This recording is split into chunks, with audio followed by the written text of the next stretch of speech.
अब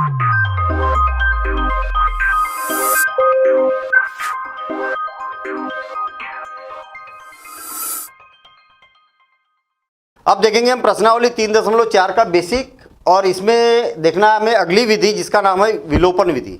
विलोपन विधि मतलब elimination method, elimination method, elimination method, elimination method यानी इलिमिनेट करना है आपको। क्या इलिमिनेट करना है भाई? क्या विलोपित करना है? विलोपन मतलब गायब करना, ठीक है ना? गायब करना यानी कुछ ना कुछ हटाना है आपको। क्या गायब करेंगे भाई? हमारे पास में क्या है? दो चर वाले रैखिक समीकरण है, युग्म है, तो चर है, दो चर है हमारे पास में, या तो x को गायब करो या तो y को गायब करो, दोनों में से किसी को भी गायब करो, ठीक है ना? जैसा नाम वैसे ही काम है। जैसा हमने आलेख विधि पढ़ा, इसके बाद में प्रतिस्थापन विधि पढ़ा। क्वेश्चन यहाँ पर ये हो रहा कि भाई आलेख विधि में तो ग्राफ पेपर लाओ, उसमें ये बनाओ, फिर लाइन बनाओ, उसमें कई सारे पॉइंट्स ऐसे होते हैं जैसे वर्गमूल वाले पॉइंट हो गए, दशमलव वाले पॉइंट हो गए। ग्राफ पेपर पर दिखाने में कठिनाई जाती है, इसलिए हमने प्रतिस्थापन विधि देखी। अब विलोपन विधि क्यों पढ़ रहे हैं हम? विलोपन विधि कई सारी समस्याएं ऐसी रहती, कई सारे क्वेश्चन ऐसे रहते हैं कि जो विलोपन विधि से बड़े आसानी से बन जाते हैं। और किस प्रकार से बनते हैं उस पर अभी हम यहाँ पर डिस्कशन करेंगे। देखना, मान लिया जाए कि आपके पास में a1x plus b1y is equal to c1 है, और a2x प्लस b2y और इज इक्वल टू क्या है? c2 है। दो समीकरण है, एक समीकरण 1 और समीकरण 2। सबसे पहला काम तो यह है कि भाई पहले डिसाइड कर लो कि x को गायब करना चाह रहे हैं या y को गायब करना चाह रहे हैं। आपकी मर्जी है, आप x को गायब करना चाह रहे हैं, x को गायब करो। y को गायब करना है यानी कि विलोपित करना है तो y को विलोपित करो, ठीक है ना? हमने डिसाइड कर लिया कि y को विलोपित करना है। किसको विलोपित करना है? y को। y का गुणांक कौन है? b1 है। यहां पर y का गुणांक कौन है? b2 है, ठीक? किसको गायब करना है मुझे? y को। y का गुणांक कौन है? b1। यहां पर कौन है? b2। आपको क्या करना है? दोनों अगर किसी संख्या से कैंसिल होते हैं तो कैंसिल करो, और नहीं होते तो रहने दो। इसका गुना इसमें करो और इसका गुना इसमें करो। बात समझ में आई? क्या करना है? इसका गुना इसमें करो, इसका गुना इसमें करो। तो सिंपल सी बात है, आपको ये पता चल रहा है कि समीकरण मतलब ये जो ऊपर वाला समीकरण 1 है ना, ये क्या है? समीकरण 1 है, और ये क्या है? समीकरण 2 है। समीकरण 1 में b2 का गुणा करो, समीकरण 2 में b1 का गुणा करो, ऐसा, ठीक? अब देखना, समीकरण 1 में b2 का व समीकरण 2 में b1 का गुणा करने पर, चलिए ठीक है, मैं गुणा कर देता हूं। क्या करेंगे? ये b2 का गुणा करेंगे पूरे में, क्या हो जाएगा? a1 b2 x plus b1 b2 y बराबर से c1 b2। याद रखना, यहां पर b2 है तो इसका गुणा पहले वाले में कर रहे हैं, तो सभी पदों में करेंगे। ऐसा नहीं कि केवल यहीं पर करना है, यहां पर भी, यहां पर भी, यहां पर भी। भाई गणित का नियम ही है ना, गुणा करेंगे तो दोनों पक्षों में होगा, हर एक पद में होगा, ठीक है? सेम इसी प्रकार से समीकरण 2 में किसका कर रहे हैं? b1 का। देखिए a2 b1 x plus b1 b2 y बराबर से b1 c2, और यहां पर एक लाइन खींच दो, गुणा कर दिया। अब देखना, y के गुणांक, y के साथ में यहां पर कौन है ये बताइए मुझे? y के साथ में क्या है? ये है b1 b2, और यहां पर y के साथ में क्या है? b1 b2। किया क्यों ऐसा हमने? जो y के गुणांक है ना, उसको बराबर करने के लिए किया। अभी क्वेश्चन करेंगे तो बड़े आसानी से समझ में आएगा, ठीक है ना? फिर भी यहां पर भी समझते हम। अच्छा, ये दोनों के गुणांक बराबर हो गए ना। अब इनके चिन्ह पर नजर डालिए, यहां पर क्या है? धन है, और यहां पर क्या है? धन है। दोनों जगह प्लस है। जब दोनों के चिन्ह समान हैं, चाहे दोनों जगह प्लस हो चाहे दोनों जगह माइनस हो, तो हमेशा क्या करना है? घटाना है। घटाना है मतलब यहां पर क्या था? पहले प्लस था ना, तो माइनस हो जाएगा। यहां पर प्लस था तो माइनस हो जाएगा, यहां प्लस था तो माइनस हो जाएगा। ऐसा समझिए आप इसको। मान लिया जाए कि 3x धन 2 बराबर से 5, ऐसा है। और आपके पास में है 2x ऋण 1 बराबर से 4। एक उदाहरण बता रहा हूं मैं आपको। अब देखना, यदि मान लिया जाए कि आपको इसमें से इसको घटाना है तो कैसा घटाएंगे, थोड़ा सा इस लॉजिक से सोचिए कि चिन्ह बदल क्यों रहे, बदल क्यों रहे चिन्ह। देखना, बाएं पक्ष को बाएं पक्ष से घटाएंगे, दाएं पक्ष को दाएं पक्ष से घटाएंगे। देखना 3x + 2 घटाना है ना, किसको घटाना है, 2x - 1, ठीक है, और इजिकल टू 5 ऋण 4। आ गई बात समझ में। क्या करना है आपको, इसमें से इसको घटाना है, इसमें से इसको घटाना है। घटाने का तरीका यही होता है समीकरण को, बाएं पक्ष को बाएं पक्ष से घटाइए, दाएं पक्ष को दाएं पक्ष से घटाइए। अब देखना 3x + 2, ये माइनस है ना सामने, तो अंदर गुना करेंगे तो क्या हो जाएगा, ये भी ऋणात्मक हो जाएगा, और माइनस माइनस क्या हो गया, प्लस हो गया, 1 बराबर से 5 ऋण 4। अब ध्यान देना, इधर जो दूसरा समीकरण था ना, 2x धनात्मक था तो क्या हो गया, 2x ऋणात्मक हो गया, हुआ कि नहीं हुआ। एक ऋणात्मक था तो एक क्या हो गया, धनात्मक हो गया। 4 धनात्मक था तो ये 4 क्या हो गया, ऋणात्मक हो गया। जब भी घटाया जाता तो इनके चिन्ह कैसे हो जाते हैं, बदल जाते हैं। तो यहां पर सिंपल सी बात है कि घटाने के बाद में गुना करके घटाने पर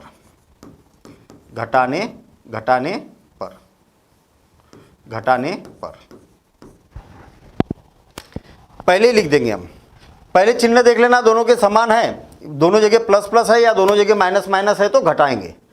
और जब विपरीत चिन्ह है तब जोड़ा जाता है, ठीक है ना, विपरीत चिन्ह है तब जोड़ा जाता है। देखना, ये धनात्मक और ये ऋणात्मक एक जैसी संख्या है तो कैंसिल हो जाएगी। a1 b2 x और ये नीचे वाला क्या है, a2 ऋण a2 b1 x बराबर से c1 b2 ऋण b1 c2, इतना आ गया।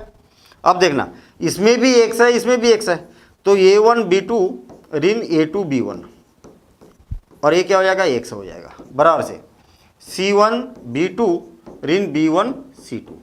ये गुने में है तो गुने वाली संख्या हमेशा कहा जाती है, नीचे जाती है, तो x बराबर से क्या हो जाएगा, c1 b2 ऋण b1 c2 बटे a1 b2 ऋण a2 b1। आपको लग रहा होगा कि अरे इतने बड़े बड़े आंसर आएंगे क्या, अरे नहीं, c1 c2 और ये सब की जगह तो अचर संख्या रहेगी तो गणना करते हुए जाएगी तो ये छोटा सा हो जाएगा ना, यहाँ कुछ न कुछ मान आएगा। यहाँ पर देखिए x का मान आ गया, x का मान आंसर ही आ गया। अब इस x का मान चाहो तो आप समीकरण 1 में रखो, समीकरण 2 में रखो तो y का मान आ जाएगा, हो गया खत्म। समझ में आई बात। और एक बार फिर से ये वाली बातें मैं सब नोट कराऊंगा, अभी कुछ एग्जाम्पल देखेंगे, बिल्कुल आसान है और एक उदाहरण के द्वारा समझेंगे तो तुरंत समझ में आ जाएगा सारी चीज़ें, ठीक है ना। तीनों स्थितियाँ इसमें भी बनेगी। तीनों स्थितियाँ कैसी, दोनों रेखाएं जब एक दूसरे को प्रतिच्छेद करती है तब क्या होता है, अद्वितीय हल होता है कि नहीं। और जब दोनों रेखाएं एक दूसरे के ऊपर संपाती होती है तब क्या होता है, अनंत हल होते हैं। और जब दोनों समांतर होते तब क्या होते हैं, कोई हल नहीं होता है, हैं? कोई हल नहीं, या तो हल नहीं लिख देता हूं मैं, शॉर्ट में लिख रहा हूं मैं, हल नहीं। ये बातें हमने पिछले बार समझ ली है, फिर भी और एक बार समझेंगे यहाँ पर, ठीक है ना।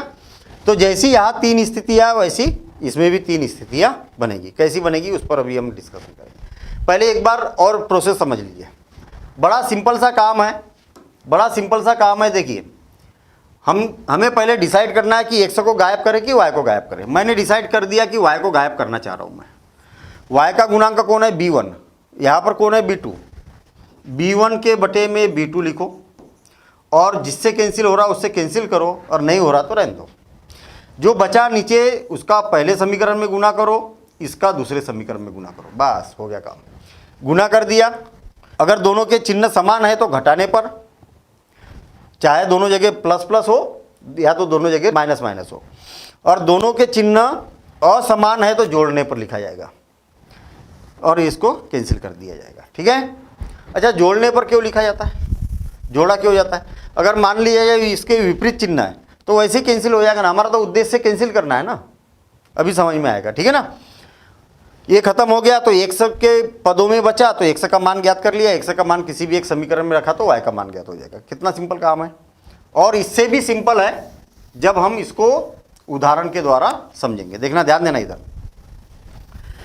इस विधि की सबसे महत्वपूर्ण बात, इस विधि की सबसे महत्वपूर्ण बात, आपके पास में दो समीकरण दिए जाएंगे, हो सकता है कि इसका अद्वितीय हल हो सकता है ना। अद्वितीय मतलब गारंटेड है कि इसका कुछ ना कुछ हल होगा। हो सकता है कि कोई हल ही नहीं है, हो सकता है कि अनंत हल हो गए। कैसे पहचानेंगे? विलोपन विधि से। तो ये सारी बातें हम यहाँ पर देख रहे हैं। देखना, ध्यान देना इधर। मान लिया जाए कि आपके पास में दिया हुआ है x + 2y = 9, ठीक है। और यहाँ पर लिख देता हूँ x 2x, ठीक। मैं बना रहा हूँ, क्वेश्चन को बना रहा हूँ, है ना, तो थोड़ा सा ये लगेगा। 2x प्लस ये हो गया 5 और 2, है ना। तो 2x यानी कि 10 और प्लस 3y, ठीक है। 3y बराबर से 16। ऐसे दो समीकरण दिए मेरे पास में। ये पहला समीकरण, ये दूसरा समीकरण। पहली बात तो यहाँ पर ये डिसाइड करना है आपको कि किसको विलोपित करना है। x को गायब करना चाह रहा है कि y को गायब करना चाह रहा है, ये पहले डिसाइड कर लो। डिसाइड कैसे करेंगे? ऐसा डिसाइड करो कि कम गणना करनी पड़े। देखिए, यहाँ पर x के साथ में कौन है? 1 है। यहाँ x के साथ में कौन है? 2 है। ये गुणांक आपको बराबर करना है, मतलब जो x के साथ है वही x के साथ आना चाहिए। तो इसमें 2 का गुणा करेंगे कि नहीं? तो ये आसान काम है। आप अगर चाहेंगे कि इसको विलोपित करना है तो इसमें 3 का गुणा करना पड़ेगा, इसमें 2 का गुणा करना पड़ेगा। ये थोड़ा सा टफ काम है, ये थोड़ा सा टफ काम है। तो कोई दिक्कत नहीं है। किसको विलोपित करो बताइए आप। कोई ऐसी समस्या नहीं है कि x को ही कर सकते या y को ही कर सकते। मैंने डिसाइड कर दिया कि y को विलोपित करना चाह रहा हूँ। किसको? y को विलोपित करना चाह रहा हूँ।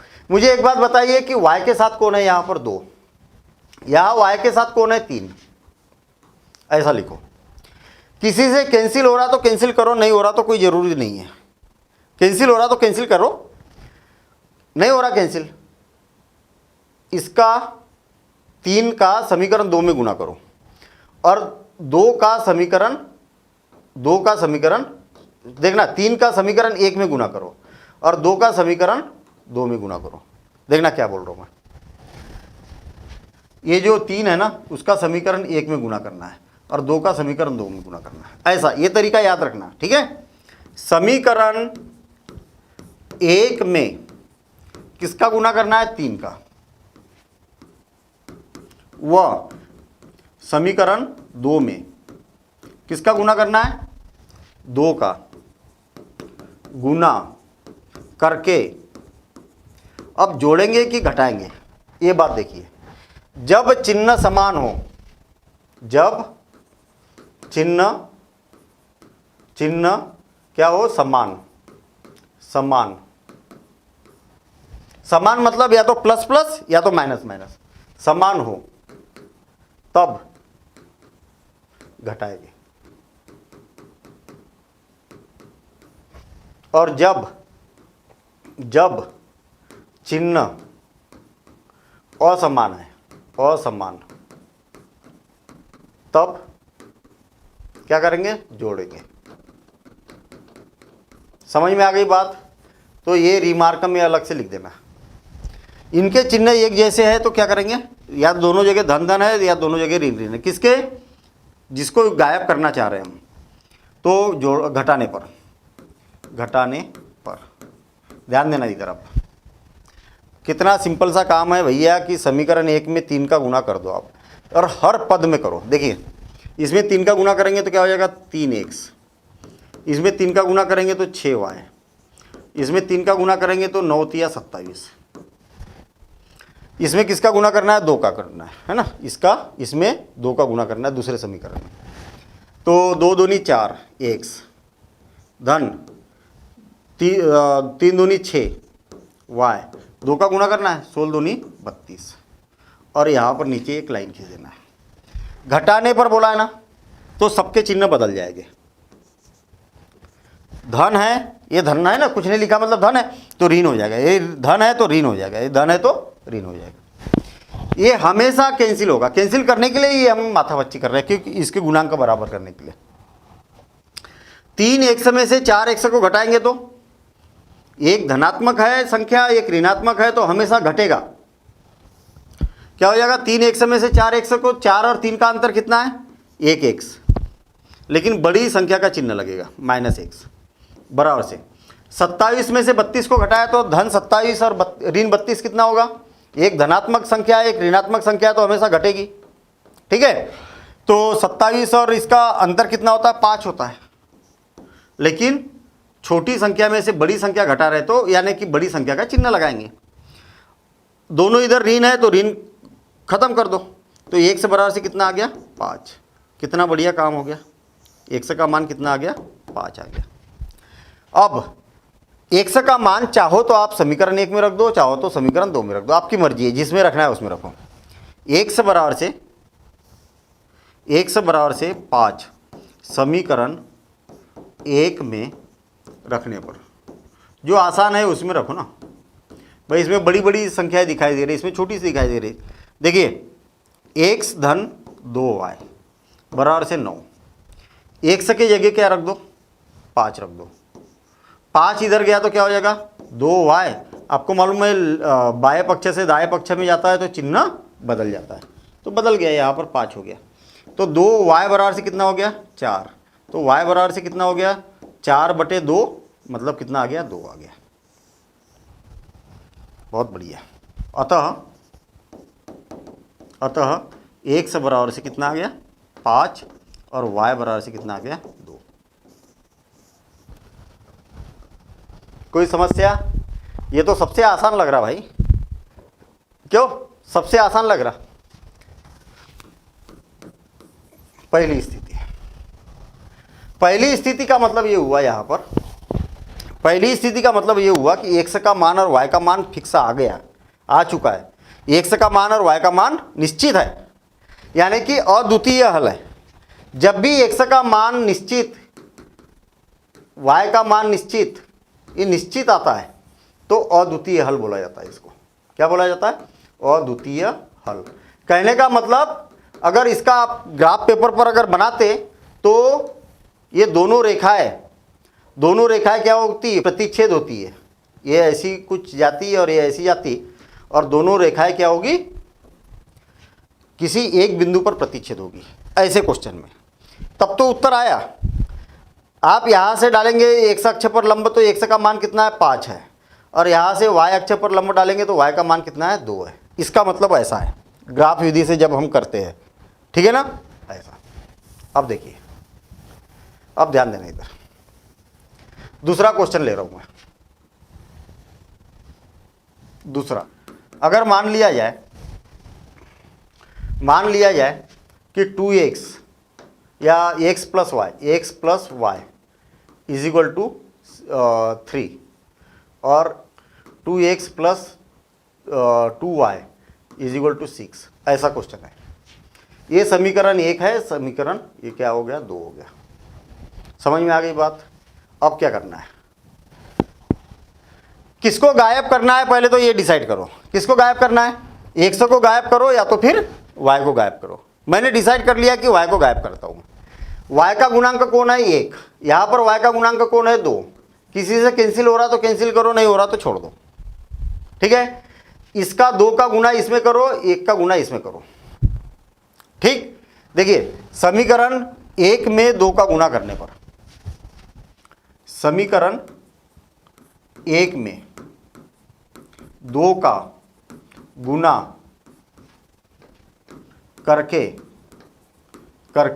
गुना करके समीकरण 2 से घटाने पर,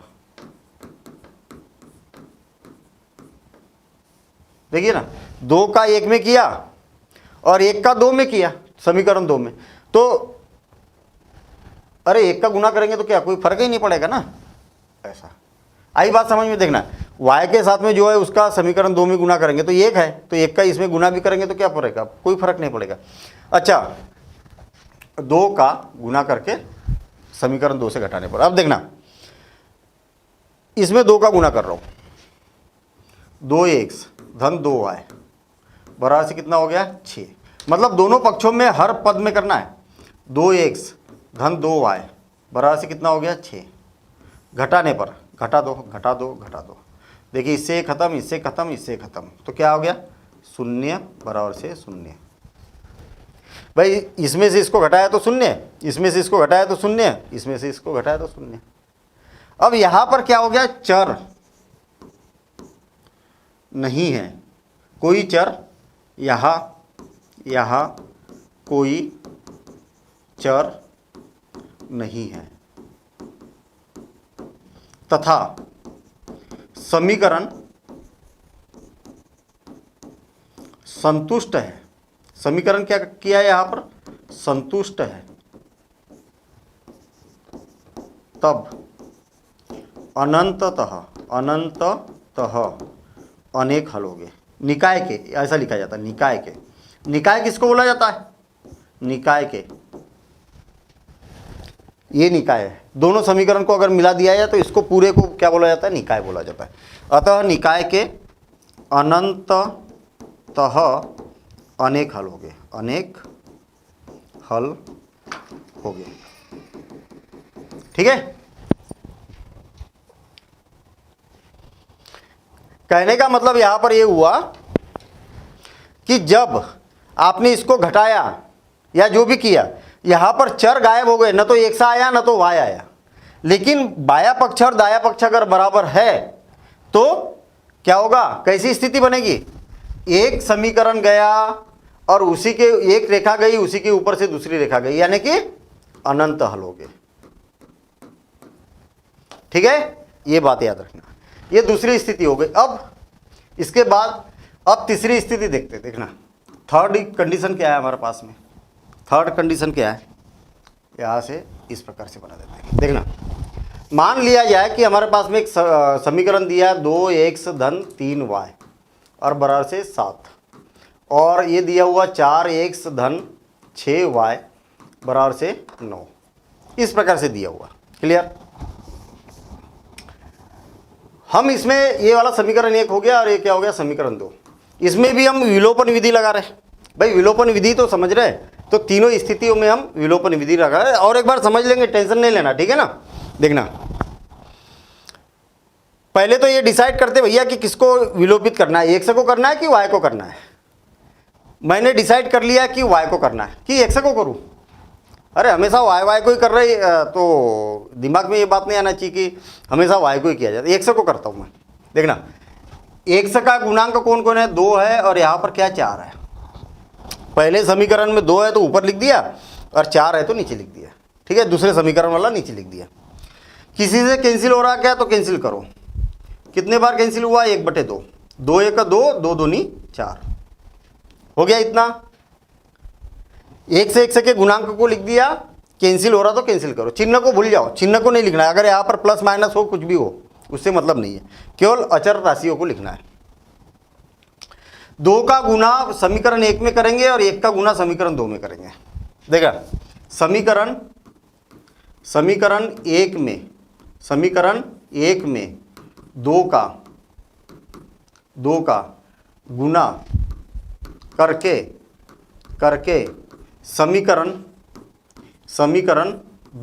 समीकरण 2 में किसका गुना करना है? 1 का गुना करना है। अरे 1 का गुना करेंगे तो कोई फर्क ही नहीं पड़ेगा, जैसे कि वैसे ही रहेगा।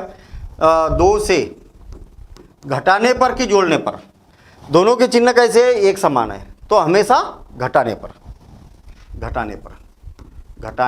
अरे एक काम करते ना, हमेशा हमने प्लस प्लस ही लिया, ये घटाने पर ही लिया, ये यहाँ पर माइनस कर रहा हूँ मैं। ठीक है, ऐसा माइनस कर रहा हूँ ताकि प्रश्न अपना बदल जाए। देखना,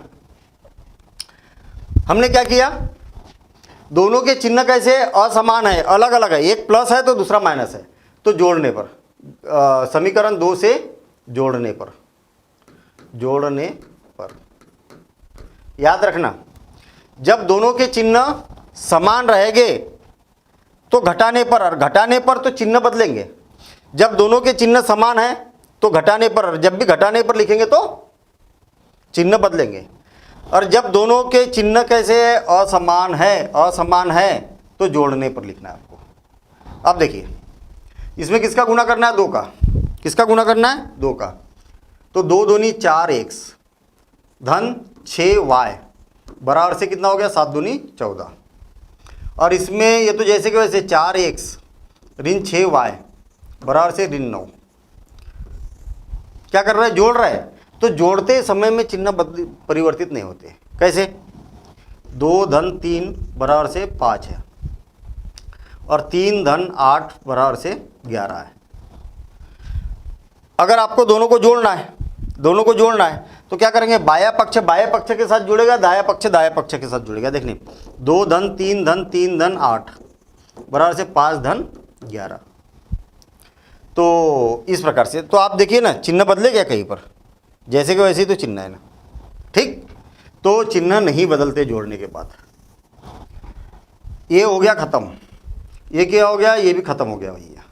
और 14 में से 9 को घटाया तो कितना हो गया, 5 आ गया। कितना आ गया, 5। तो शून्य बराबर से 5। भाई यहाँ से ये खत्म हो गया तो शून्य, ये भी खत्म हो गया तो शून्य। चर गायब हो गए, चर तो एक भी नहीं बचा हमारे पास।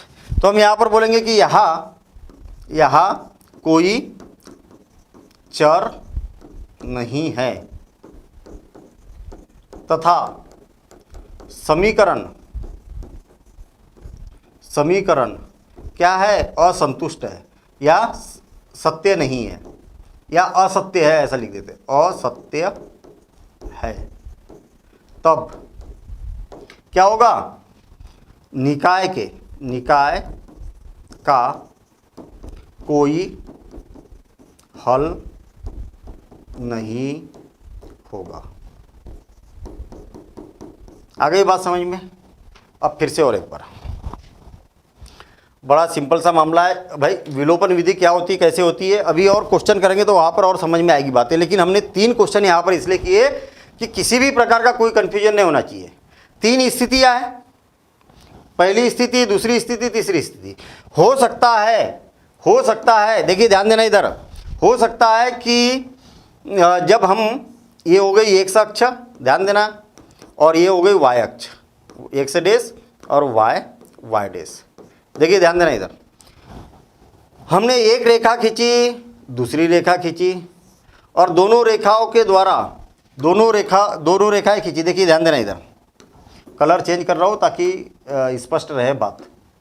कौन सा करूँ, ये वाला कलर है ना, ये वाला कर रहा हूँ मैं। देखना, एक रेखा खींची और दूसरी रेखा खींची, दोनों एक बिंदु पर प्रतिच्छेद हो रही है।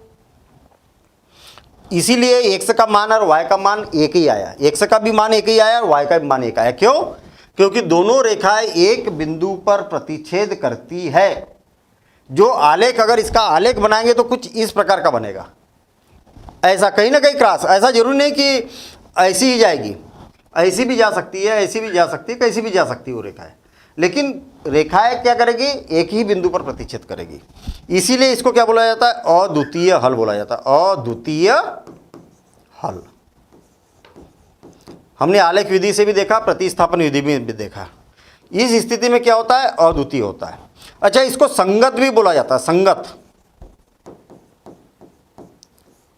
क्या बोला जाता है, संगत का मतलब दोनों रेखाएं साथ में मिलती है, कहीं ना कहीं मिले, चाहे एक बिंदु पर मिले चाहे अनंत बिंदु पर मिले, तो इसको संगत भी बोला जाता है, अद्वितीय हल भी बोला जाता है, और इसको केवल एक हल भी बोला जाता है, केवल एक हल। जैसे नाम है वैसे ही काम भी है ना भाई, एक हल मिला तो एक हल बोलेंगे ना। अद्वितीय इसलिए बोल रहे हैं क्योंकि इसके जैसा दूसरा हल नहीं आएगा, इसलिए अद्वितीय। और संगत कहीं ना कहीं संगत है। अच्छा, अब देखना, जब यहां पर चर गायब हो जाए, चर ही नहीं है लेकिन दोनों संतुष्ट हो रहे, बाया पक्ष और दाया पक्ष कैसा है, बराबर है। कथन कैसा है, सत्य है, मतलब बाया पक्ष और दाया पक्ष कैसा है, बराबर है। तो इस स्थिति का अगर आप ग्राफ बनाते हैं, इस स्थिति में अगर आप ग्राफ बनाते तो ग्राफ कैसा बनेगा ये बताइए। देखना, एक रेखा खींची और दूसरी रेखा खींची। भैया ये दोनों की दोनों रेखाएं क्या है, एक दूसरे के ऊपर से ही जाएगी। इसका मतलब क्या होगा, कितने बिंदु पर प्रतिच्छेद कर रही है ये?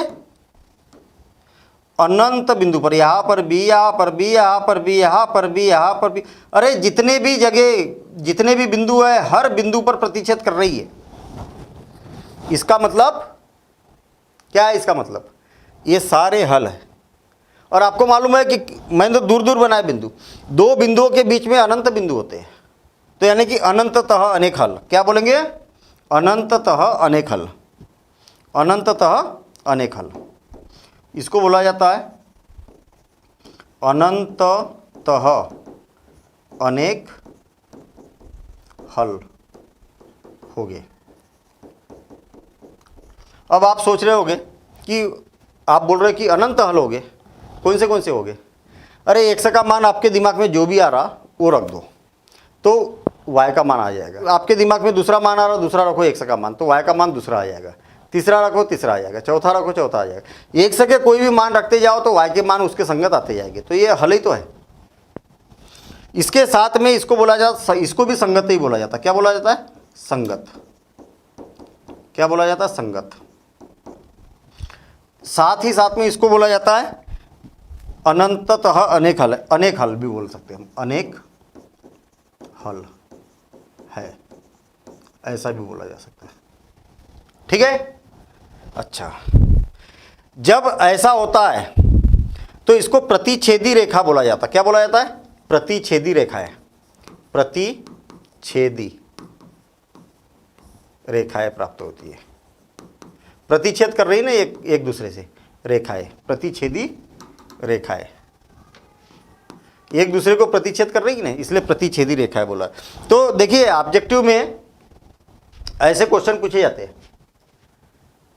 प्रतिच्छेदी रेखाएं का भी मतलब ऐसे ही होता है और द्वितीय हल का भी मतलब यही होता है। संगत तो ये भी हो सकता है, ये भी हो सकता है, दोनों को संगत बोला जाता है। संगत मतलब साथ साथ में रहना। ये साथ साथ में है ना एक बिंदु पर, और एक कई बिंदु पर संगत है, यानी अनंत बिंदु पर संगत है। केवल एक हल भी बोला जा सकता है, ऐसा बोल सकते हैं इसको। और इसको क्या बोला जाता है? संपाती। क्या बोला जाता है? संपाती। जो रेखाएं है वो कैसी है? संपाती है। संपाती का मतलब एक जहां से गई वहीं से दूसरी भी रेखा, दूसरी जगह से नहीं, उसी के ऊपर से। ठीक है। और यहां पर देखना, यहां पर क्या हो रहा, यहां पर चर गायब हो गए, इसमें भी गायब हो गए थे चर और इसमें भी गायब हो गए। तो यहां पर जो स्थिति बनेगी वो कैसी बनेगी? यहां पर जो स्थिति बनेगी कैसी बनेगी? समांतर। एक रेखा खींची आपने, एक रेखा खींची और दूसरी रेखा खींची, और ये रेल के पटरी के जैसी, जब रेल सीधी चलती है ना, सीधी पटरी होती है, समांतर, कभी एक दूसरे से नहीं मिलती है। ठीक है। इसको बोला जाता है समांतर रेखा है। कैसा? समांतर। समांतर रेखाएं प्राप्त होती है। इसको बोला जाता है कोई हल नहीं, कोई हल नहीं, या निकाय का कोई हल नहीं है। अच्छा, इसको बोला जाता है असंगत। असंगत, जैसे उनको संगत बोला जाता है इसको भी और इसको भी, तो इसको असंगत बोला जाता है। ये ऑब्जेक्टिव में बहुत पूछे जाते हैं नाम, है ना। तो याद रखना, आप ये तीनों स्थितियां लिखो और फिर नोट में ये वाला लिखना, ये वाला, ये वाला। पहले स्थिति 1 और फिर उसका नोट, फिर स्थिति 2 और उसका नोट। ठीक है, ये नोट है, ये वाला नोट लिखना, और फिर स्थिति 3 लिखना और इसका नोट लिखना। और लिखने का मतलब ये नहीं है भाई कि लिखना है, हाँ? अरे उसको समझना है और याद भी रखना है ऐसा कि भाई ऐसा होता क्यों है। ठीक है, तो नोट कर लीजिए। अब उदाहरण नंबर 11 देखिए, बहुत बढ़िया उदाहरण है, हटके है, सबसे हटके है। देखिए कैसा, दो व्यक्तियों की आय का अनुपात 9:7 है। क्या मतलब हुआ इसका? अनुपात, अनुपात की मीनिंग समझिए पहले आप, अनुपात कैसे होता है।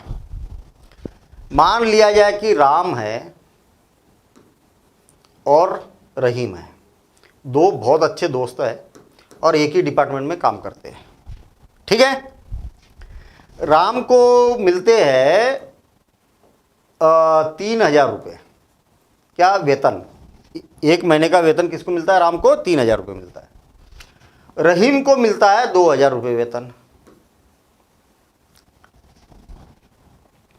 अगर मुझे ये पता करना है कि राम को जो वेतन मिल रहा है, रहीम को जो वेतन मिल रहा है, वो उसका अनुपात क्या है, तो आपको क्या करना पड़ता है? इसको कैंसिल करना पड़ता है। ये तीनों शून्य से तीनों शून्य कैंसिल हो गए, जितना भी जो भी कैंसिल हो रहा कैंसिल करो और 3/2, ये कहलाता अनुपात।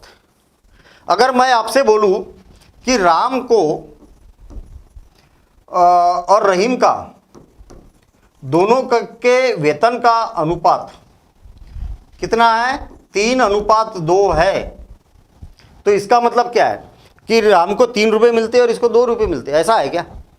ऐसा नहीं है। क्या किया आपने? कैंसिल कर दिया, किसी अचर संख्या से क्या कर दिया? कैंसिल कर दिया। कहने का मतलब 3:2 है, और मैं अगर बोलूँ कि इसको 6,000 रुपये मिलते हैं, तो मैं क्या कर रहा हूँ? इसको 2,000 का गुना कर देता हूँ, तब तो 6,000 होगा कि नहीं, और इसमें भी 2,000 का गुना कर, जिसका गुना इसमें करेंगे उसी का गुना इसमें करेंगे। इसको 6,000 मिलेंगे तो इसको कितने मिलेंगे? 4,000 मिलेंगे। आई बात समझ में? तो एक जैसी संख्या का क्या कर दिया जाता है? गुना कर दिया जाता है, तो फिर दोनों की मान ज्ञात हो जाते हैं। आई बात समझ में? यहाँ पर भी तो ऐसे ही दिया है ना, दो व्यक्तियों की आय का अनुपात 3:7 है, तो हम मान लेते कि माना दोनों व्यक्तियों की आय का अनुपात कितना है? 9:7 है। माना दोनों व्यक्तियों की आय कितनी है? कितनी है? 9x तथा 7x है। अब आप सोच रहे होंगे कि ऐसा क्यों? मुझे एक बात बताइए ना कि राम और रहीम जो थे, राम और जो रहीम थे, और इनका जो अनुपात था, वो अनुपात कितना था? 3:2 था कि नहीं? तो एक समान संख्या का गुना करेंगे तब तो इसका वेतन और इसका वेतन पता चलेगा। तो एक समान कौन सी संख्या का? 2,000 का गुना करें कि 1,000 का गुना करेंगे कि 5,000 का गुना करेंगे? दोनों में, तो किसी भी का गुना करो लेकिन दोनों में समान संख्या का। तो मैंने क्या किया? इसमें भी 1 का गुना कर दिया, इसमें भी 1 का गुना कर दिया, तो हमें यहाँ पर पता चल गया कि भैया इनकी जो आय है वो कितनी है? इतनी है। उनके खर्चों का अनुपात कितना है? इतना है। इनके खर्चों का जो अनुपात है वो कितना है? सेम वही कहानी है। तथा दोनों व्यक्तियों के खर्च कितने हैं? 4y तथा 3y। अरे जितना कमा रहे उतना ही खर्चे थोड़ी कर देंगे, तो 1 का गुना क्यों करना है? उसी अनुपात में थोड़ी खर्चे करेंगे। यहाँ 4:3 है तो दूसरी संख्या का गुना करेंगे किसी न किसी, तो ये आय हो गई इनकी और ये क्या हो गए? खर्चे हो गए।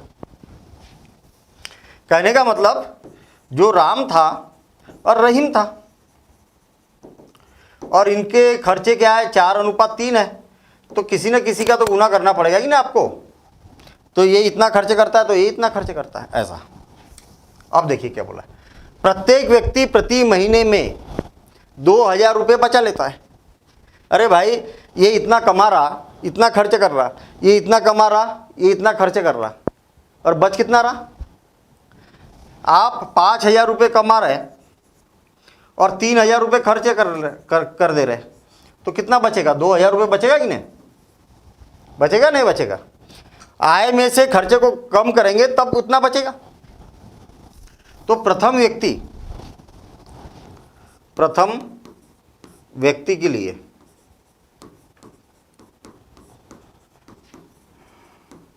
बचत बचत कितनी हो जाएगी?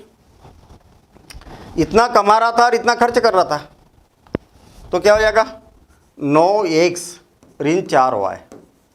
और द्वितीय व्यक्ति कितना बचा रहा भाई? द्वितीय व्यक्ति के लिए बचत, दूसरा व्यक्ति कितना बचा रहा? इतना कमा रहा और इतना खर्च कर रहा, तो 7x में से 3y को माइनस कर देंगे। अच्छा मुझे एक बात बताइए, कितना बचा रहा? प्रत्येक व्यक्ति प्रति महीने में 2000 रुपये बचा लेता है, इसमें से इसको घटाएंगे तो इसका भी, इसके पास में भी 2000 रुपये बचते हैं, और इसमें से इसको घटाएंगे तो इसके पास में भी 2000 रुपये बचते हैं। ये बन गया समीकरण 1, ये बन गया समीकरण 2। समझ में आ गई बात? क्लियर? अब देखिए किसको विलोपित करना है, x को गायब करूं कि y को गायब करूं? तो जिसमें छोटी संख्या रहती है उसको गायब करो तो ज़्यादा अच्छा है। यहाँ पर 9 और 7 है, यहाँ 4 और 3 है, तो इसको गायब करना ज़्यादा आसान है।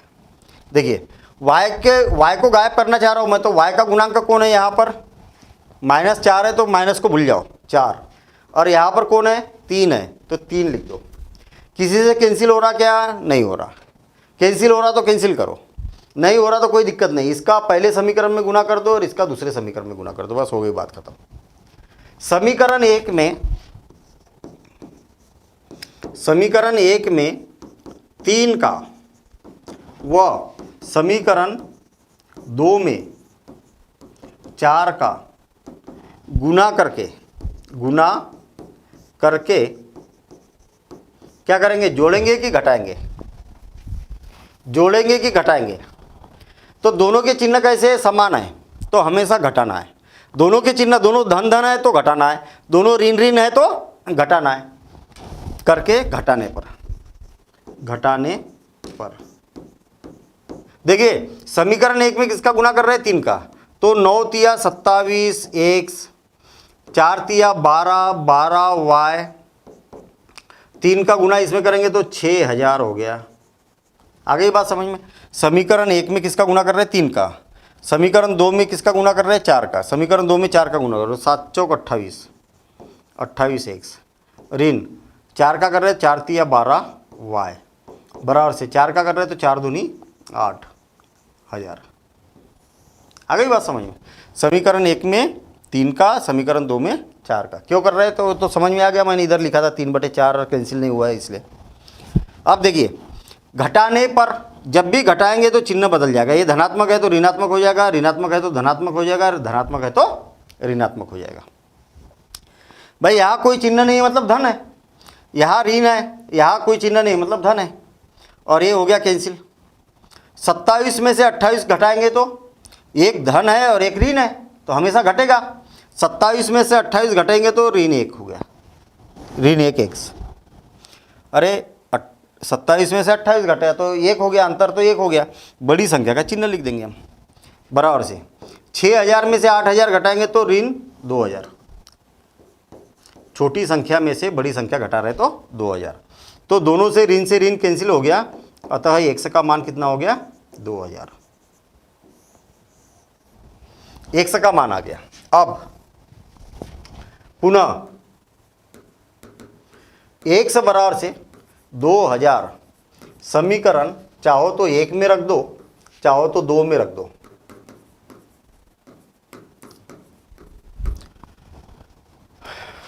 ज़्यादा आसान कौन सा है? पहला ही तो दिख रहा है, इसमें तो थोड़ा सा ज़्यादा मेहनत है ना, तो पहले में रख रहा हूँ मैं।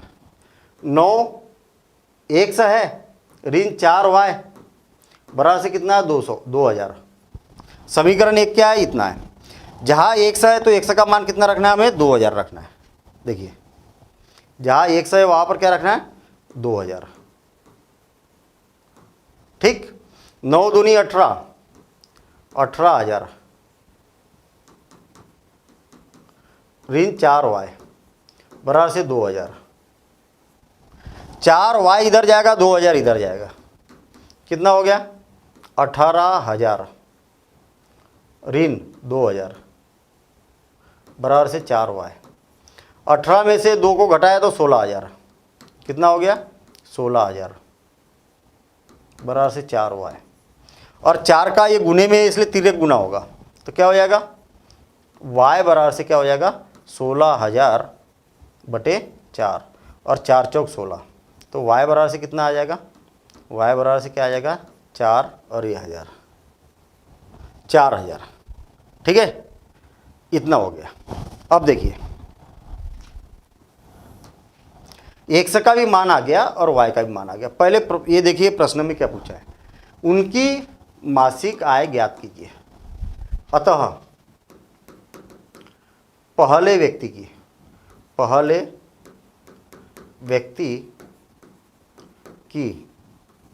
मासिक आय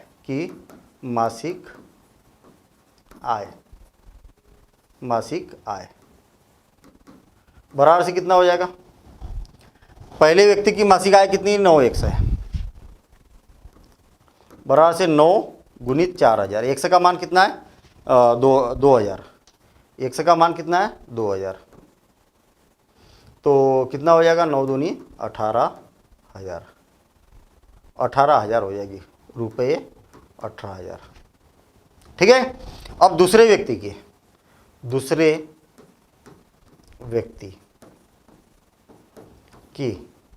मासिक आय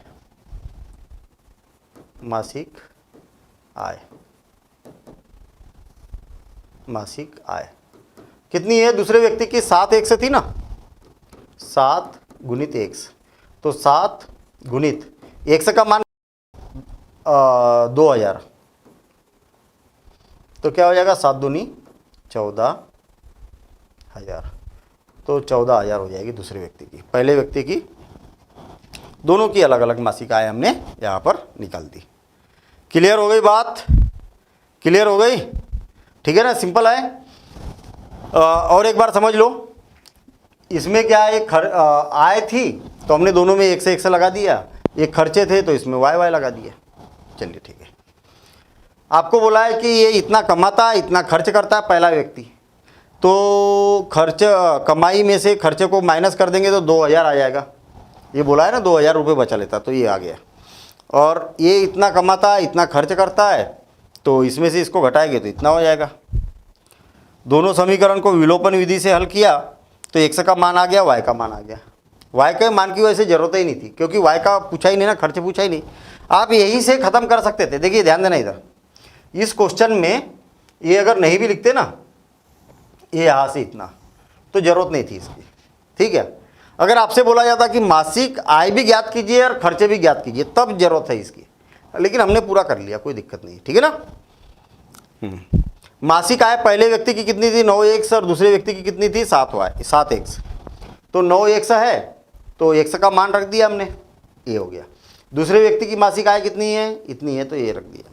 ठीक है, अब अगला उदाहरण देखते हैं, नोट कर लीजिए आप पहले इसको। विलोपन विधि का प्रयोग करके निम्न रेखिक समीकरण युग्म की संभव हल ज्ञात कीजिए। संभव हल क्या होगा ये ज्ञात करना है। देखना, ये समीकरण 1 है, ये समीकरण 2 है। किसको गायब करे, पहली बात तो ये है, x को गायब करे कि y को गायब करे। जो छोटे अंक है उसको गायब करो, ज़्यादा अच्छा है, कम गणना करना पड़ेगा। यहाँ छोटे दिखाई दे रहे, 3 की अपेक्षा 2 छोटा है, 6 की अपेक्षा 4 छोटा है। ठीक है, अब देखिए x का गुणांक कौन है 2, x का गुणांक कौन है 4। आई बात समझ में, फिर से और एक बार। किसको गायब करना है, x को, तो x के गुणांकों को देखना है आपको। y को गायब करना है तो y के गुणांक को देखेंगे। 2 से 2 बार खत्म, तो कितना बच गया 1/2। इसका मतलब 2 का गुना इसमें करेंगे पहले समीकरण में, 1 का गुना 2 में करेंगे दूसरे समीकरण में करेंगे। समीकरण 1 में 2 का गुना करके समीकरण 2 से क्या घटाएंगे, जोड़ेंगे कि घटाएंगे। देखिए समीकरण 2 में किसका गुना करना है, 1 का गुना करना है, तो 1 का गुना नहीं भी करेंगे तो चलेगा ना भाई। 1 का तो किसी में गुना किया जाए जैसे कि वैसे रहता है। क्या है, दोनों के चिन्ह समान है तो घटाने पर समान रहेंगे तो घटाने पर। देखना, इसमें 2 का गुना कर रहा हो तो 2 दूनी 4, x धन 6y बराबर से 16। याद रखना कि सभी पदों में करना है जिसका भी गुना कर रहा है। और ये क्या है 4x धन 6y बराबर से कितना है 7 है। घटाने पर तो सबके चिन्ह क्या हो जाएंगे, बदल जाएंगे। इससे ये खत्म, अरे ये भी खत्म हो गया। तो ये क्या हो जाएगा 16 में से ये शून्य बच गया और 16 में से 7 को घटाएंगे तो कितना बचेगा, 16 में से 7 को घटाएंगे तो 6 और 3 9, 9 बच गया। ठीक है ना, इतना बच गया। अब देखिए यहाँ x का मान ज्ञात करना चाह रहे थे या y का मान ज्ञात करना चाह रहे थे, गायब ही हो गया भाई, x भी नहीं है और y भी नहीं है। समझ में आई बात, न तो x है न तो y है। यानी कि ये जो स्थिति बनी है किसके जैसी बनी है, ये इसके जैसी। किसके जैसी, ये है ऐसी। यहां से चर गायब हो गए और बराबर भी नहीं है, और जब नहीं है तो फिर क्या किया जाता है, समांतर रेखाएं होती है, इसका कोई हल नहीं होता है। आई बात समझ में। तो हम यहां पर बोलेंगे कि यहां चर विलोपित हो गए, विलोपित या चर विलोपित है। तथा कथन कैसा है, सत्य है क्या, 0 9 के बराबर है क्या, कथन क्या है, असत्य है। तब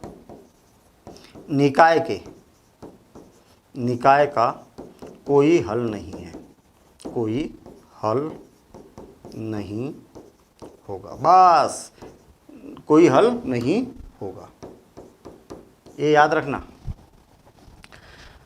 चर गायब और बराबर नहीं है तो कोई हल नहीं है, चर गायब और दोनों बराबर है तो अनंत हल हो गए, ये बात याद रखनी। ठीक है ना, नोट कर लो आप इसको, बिल्कुल आसान सा क्वेश्चन था। और अगला क्वेश्चन देखते हैं, बहुत बढ़िया मज़ेदार कॉन्सेप्ट वाला क्वेश्चन है, और ऐसे क्वेश्चन एग्जाम में जब आते हैं तो थोड़े से ज़्यादा नंबर के लिए आते हैं, बड़ा क्वेश्चन है ये। ठीक है ना, 2 अंकों की एक संख्या एवं उसके अंकों को उलटने पर बनी संख्या का योग 66 है। बहुत मज़ेदार क्वेश्चन। ठीक है ना, यदि संख्या के अंकों का अंतर 2 है तो संख्या ज्ञात कीजिए, ऐसी संख्याएं कितनी हैं, ये भी यहाँ पर पूछा है। पहली बात तो एक एक करके फिर से क्वेश्चन को पढ़ेंगे हम, देखिए ध्यान से। 2 अंकों की एक संख्या है, 2 अंकों की संख्या मतलब जैसे 42 हो गया है ना, 86 हो गया, ऐसी कोई ना कोई संख्या है, 68 हो गया है, 75 हो गया, ऐसी कोई ना कोई संख्या है, या 57 हो गया, ऐसी कोई ना कोई 2 अंकों की संख्या है। भाई ये सारी तो 2 अंकों की संख्या है, ऐसा बोला है। 2 अंकों की एक संख्या एवं उनके अंकों को उलटने पर बनी संख्या का योग 66 है। मुझे एक बात बताइए कि एक कोई भी उदाहरण ले लेता हूँ इसमें से, है ना। मान लिया जाए यही वाली संख्या है ये, ठीक है, इसके अंकों को अगर उलट दिया जाए, यही वाली संख्या ले रहे हैं हम, इसके अंकों को अगर उलट दिया जाए तो उलटने के बाद में क्या हो जाएगा भाई, 2 4 हो जाएगा। सही है कि नहीं भाई, 4 2 है तो अंकों को उलट दो, 4 के जगह 2 और 2 के जगह 4, ऐसा हो गया। अब इनका योगफल बोला है, इनका दोनों संख्याओं को अगर जोड़ दिया जाए तो क्या होगा। मुझे एक बात बताइए कि अगर ये 42 है तो इसमें तो ये इकाई है और ये क्या है, दहाई है। इसको 42 को क्या लिखा जा सकता है, 2 इकाई के अंक में किसका 2 का गुना कर दिया जाएगा, और जो दहाई है उसमें 10 का गुना कर दिया जाएगा। जो 4 है उसमें किसका गुना कर दिया जाएगा, 10 का गुना कर दिया। अरे भाई ये हो गया ना, 4 गुणित 10 40 और 2 42। सही है, इकाई का अंक में 1 का गुना, दहाई के अंक में 10 का गुना। देखिए अगर मान लिया जाए कि 3825 संख्या है आपके पास, ये इकाई का अंक है, ये दहाई का है, ये सैकड़े का है, ये अरे 1000 का है। इसको क्या लिखा जा सकता, 5 इकाई का अंक है इसलिए 1 का गुना, दहाई का अंक है इसलिए 10 का गुना, ये सैकड़े का अंक है इसलिए 100 का गुना, 8 गुणित 100, और ये 1000वां है इसलिए 1000 का गुना। सही बोल रहा हूँ। और इनको सबको अगर जोड़ देंगे आप तो इतना ही तो आएगा, ऐसा होता कि नहीं। तो ये तो बड़ी संख्या ले ली मैंने। यहाँ पर देखना, अगर संख्या ऐसी है तो इकाई में 1 का गुना और दहाई में 10 का गुना। और इसको कैसा लिख सकते हैं हम, 4 धन 2 गुणित 10। दहाई के अंक में 10 का गुना कर दिया जाएगा। तो जब आपके पास में ये संख्या है तो आप इसको ऐसा लिख सकते हैं, और या ऐसी संख्या है तो इसको ऐसा लिख सकते हैं। मुझे एक बात बताइए कि 2 अंकों की संख्या है, ये अंक मालूम ही नहीं ना आपको कौन से है, तो इकाई का अंक क्या है और दहाई का अंक क्या है। अगर मान लिया जाए इकाई का अंक x है और दहाई का अंक क्या है, y है, तो संख्या क्या बनेगी, x धन y गुणित 10। सही है क्या। जो दहाई का अंक है उसमें 10 का गुणा करेंगे। अच्छा, इसके अंक को अगर उलट दिया जाए तो x y हो जाएगा, होगा कि नहीं होगा। x की जगह y और y की जगह x, तो इसको क्या लिखा जा सकता, इकाई का अंक और 10x, 10 का दहाई के अंक में गुना। बात समझ में आई। सिंपल सी बात यह है कि 42 है तो 42 को आप ऐसा लिख सकते हैं, 24 है तो इसको ऐसा लिख सकते हैं, x इकाई का अंक है और दहाई का अंक y है तो इसको ऐसा लिख सकते हैं, इकाई का अंक ये y है और पलट देने पर ऐसा लिख सकते हैं। इसको कहने का मतलब ये हो गया कि यहाँ पर मान लेते हैं हम कि माना इकाई का अंक क्या है, इकाई का अंक कौन है, x, तथा दहाई का अंक कौन है, y है। तब संख्या क्या बनेगी, तब संख्या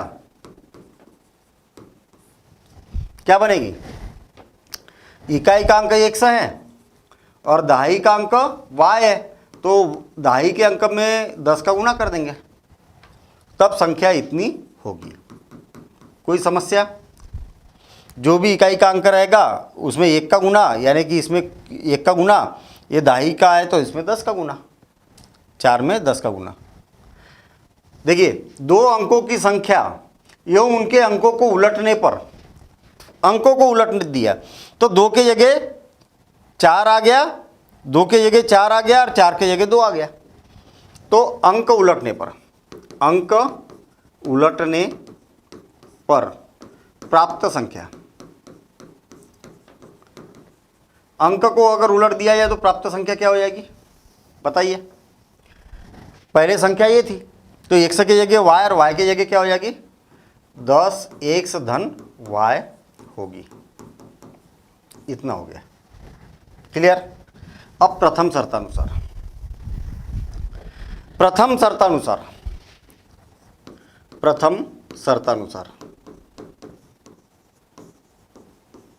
क्या बोला है। प्रथम शर्त में 2 अंकों की जो संख्या है ये वाली और उसके अंक को पलटने पर बनी संख्या ये वाली, उनको दोनों को जोड़ दिया जाए तो क्या हो जाता है, 66 हो जाता है। तो दोनों को जोड़ दो, 10y धन x, और इसको भी जोड़ दो, 10x धन y, बराबर से कितना हो जाता है, 66 हो जाता है। आई बात समझ में। देखना 10x और 1 से कितना हो जाएगा, 11x धन 1y और 10y कितना हो जाएगा, 11y, बराबर से कितना हो गया, 66। ठीक है।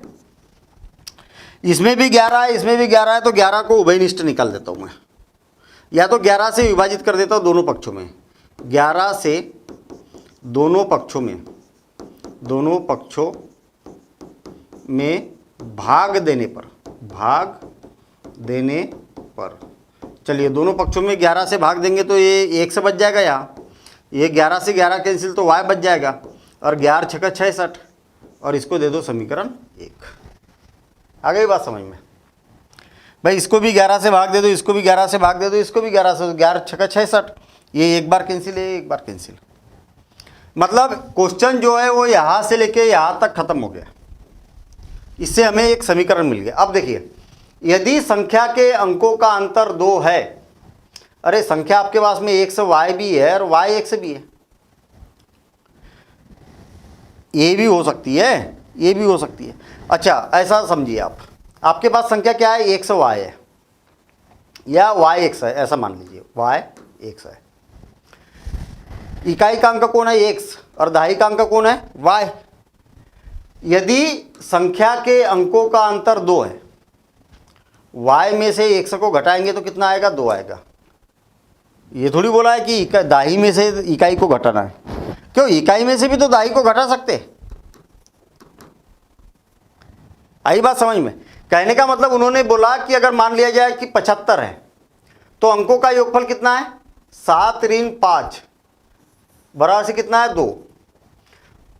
57 भी तो हो सकता है, अंकों का अंतर, इसमें से इसको घटाएंगे तो कितना हो जाएगा, 7 ऋण 5 बराबर से 2। ऐसी भी हो सकती है, ऐसी भी हो सकती है संख्या। यानी कि आप बोल सकते हैं कि एक सम में से y को घटाओ तो 2 हो सकता है, द्वितीय शर्तानुसार। द्वितीय शर्तानुसार देखिए, एक सम में से y को घटाएंगे तो कितना आएगा 2, या y में से 100 को घटाएंगे तो 2 आएगा। अब नहीं मालूम कि इकाई में से घटाना है कि दहाई में से घटाना है। तो हमारे पास में दो स्थितियां बन गई यहां पर। देखिए ध्यान देना इधर, एक स्थिति तो निश्चित है, फिक्स है, दोनों का योगफल 66 था तो उससे ये मिल गया। इसके साथ ये हो सकता है या इसके साथ ये हो सकता है। आई बात समझ में? भाई ये तो निश्चित है ना, आपको क्या बोला है, दो अंकों की एक संख्या और उनके अंकों को उलटने पर उनका योगफल कितना होता है, 66 होता है। तो मतलब पहला तो निश्चित है। दूसरी संख्या जो दूसरी बात बोली है, ये थोड़ा सा कंफ्यूजन वाली बात है यहाँ पर। कैसा कंफ्यूजन है, एक सौ में से y को घटाएंगे तब 2 आ रहा कि y में से 100 को घटाएंगे तब 2 आ रहा। ये भी हो सकता है या ये भी हो सकता है, ठीक है ना। इसीलिए मैंने यहाँ पर क्या लिखा है, यह लिखा है, ठीक है। ये तीर का चिन्ह लगाने की जरूरत नहीं है ना, यहाँ पर तीर का चिन्ह लगाने की जरूरत नहीं है। ये जो तीर का चिन्ह है इसको नहीं लगाना है, ठीक है। अब देखना, हम क्या करते हैं, इसके साथ पहले समीकरण 2 को ले लेते, फिर इसके साथ समीकरण 3 को ले लेते। स्थिति फर्स्ट, समीकरण 1 व 2 से। एक बार समीकरण 1 और 2 को ले लेंगे, फिर 1 और 3 को ले लेंगे। ऐसा क्यों, ये निश्चित है, ये इसके साथ ये हो सकता है या तो ये हो सकता है, तो इसको इसके साथ एक बार इसको ले लेंगे, एक बार इसके साथ इसको ले लेंगे। समीकरण 1 क्या है, समीकरण 1 क्या है, x धन y बराबर से 6, और दूसरा समीकरण क्या है, x ऋण y बराबर से 6।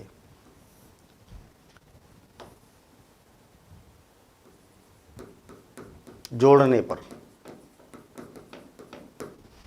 क्यों जोड़ने पर, इनके गुणांक क्या है, बराबर है, एक जैसे है, तो गुना उना करने की जरूरत नहीं किसी की। और एक धनात्मक है और एक ऋणात्मक है, तो दोनों क्या हो जाएंगे, जुड़ जाएंगे। तो क्या हो जाएगा, 2x बराबर से, ये यहाँ पर 6 नहीं है, यहाँ पर क्या है 2 है, और ये दोनों को जोड़ देंगे तो कितना हो गया 8। तो 1 से बराबर से कितना हो गया 4। अच्छा, x का मान किसी भी एक समीकरण में रख दो, समीकरण 1 में रखने पर x बराबर से 4 समीकरण 1 में रखने पर, देखिए समीकरण 1 में रखेंगे तो x का मान कितना है, 4 धन y बराबर से 6। तो y बराबर से कितना हो जाएगा, 6 ऋण 4। इसका मतलब क्या हो जाएगा, y बराबर से 2 आ जाएगा। अतः संख्या क्या हो जाएगी, इकाई का अंक कौन है, x है, और दहाई का अंक कौन है, y है ना। तो इकाई का अंक कौन है, x है, तो x का मान कितना है 4, और दहाई का अंक क्या है 2 है। तो ऐसी होगी। आई क्या बात समझ में? भाई इकाई का अंक कौन है, x है, ये ऐसा है ना, और दहाई का अंक y है। तो x का मान कितना है, x का मान कितना है 4, तो यहाँ 4 लिख दिया, यहाँ 2 लिख दिया, तो 24 हो गई ना संख्या, ठीक है। अब पुनः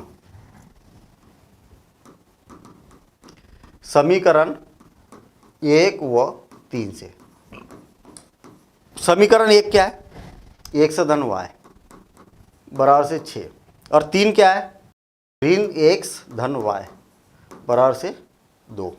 देखिए x ऋण x धन y, x के नीचे x को लिखा, y के नीचे y को लिखा, दोनों को जोड़ने पर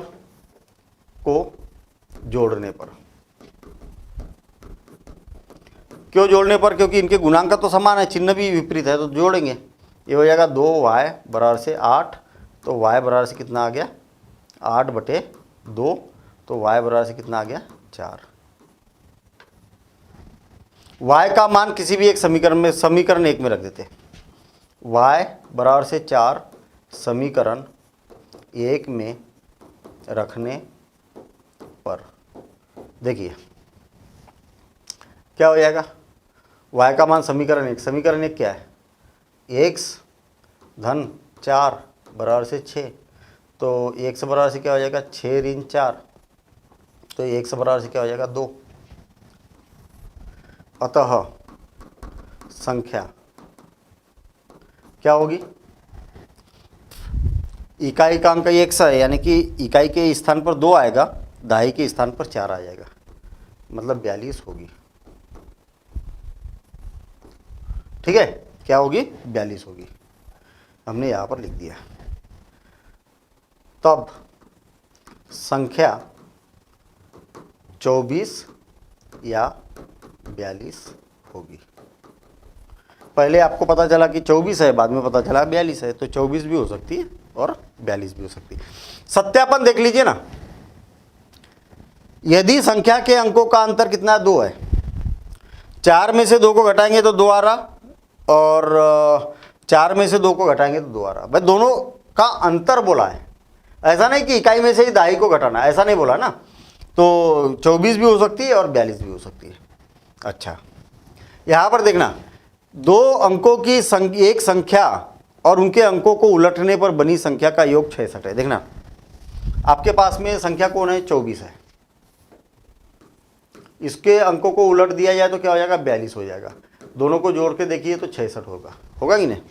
अगर संख्या 42 है और इसके अंकों को अगर उलट दिया जाए तो 24 हो जाएगा, दोनों को अगर जोड़ दिया जाए तो कितना हो जाएगा 66 हो जाएगा। तो पहला भी कथन सत्य हो गया।